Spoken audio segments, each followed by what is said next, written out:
శ్రీ ఆదిశంకరాచార్య విరచిత సౌందర్యలహరి 32వ శ్లోకం మరియు తాత్పర్యం.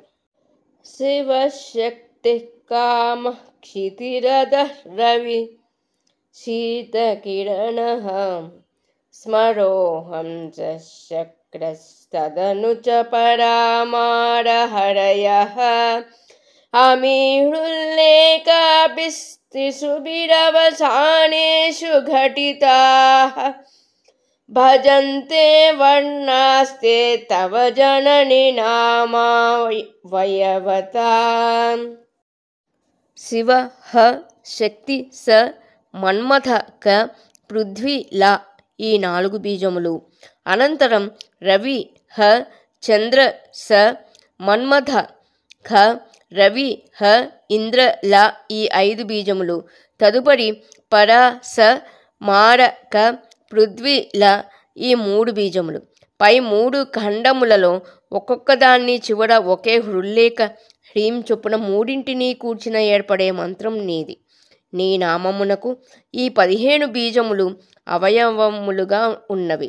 మంత్రాక్షరాలే అమ్మ శరీరంలోని అవయవాలు అని భావం. శ్రీవిద్యలో పంచదశి 15 అక్షరాల మంత్రం ప్రధానమైనది.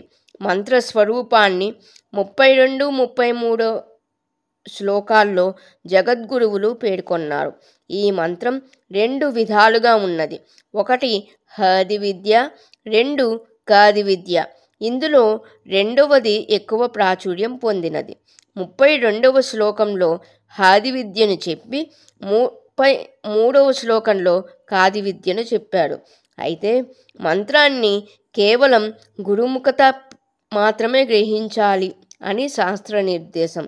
మంత్రాధిదేవత అయిన శ్రీ లలిత మహాత్రిపుర సుందరిని స్తుతిస్తూ మంత్రాన్ని నేరుగా శ్లోకంలో వ్రాయకుండా ఆ అక్షరాధిదేవతలను మాత్రమే పేర్కొనడంలో ఆదిశంకరుల సంప్రదాయ నిష్ట గోచరిస్తోంది. ఇక్కడ అవగాహనకై వాటిని సూచించినప్పటికీ గురూపదేశం లేనిది మంత్రజపం చేయరాదని మనవి.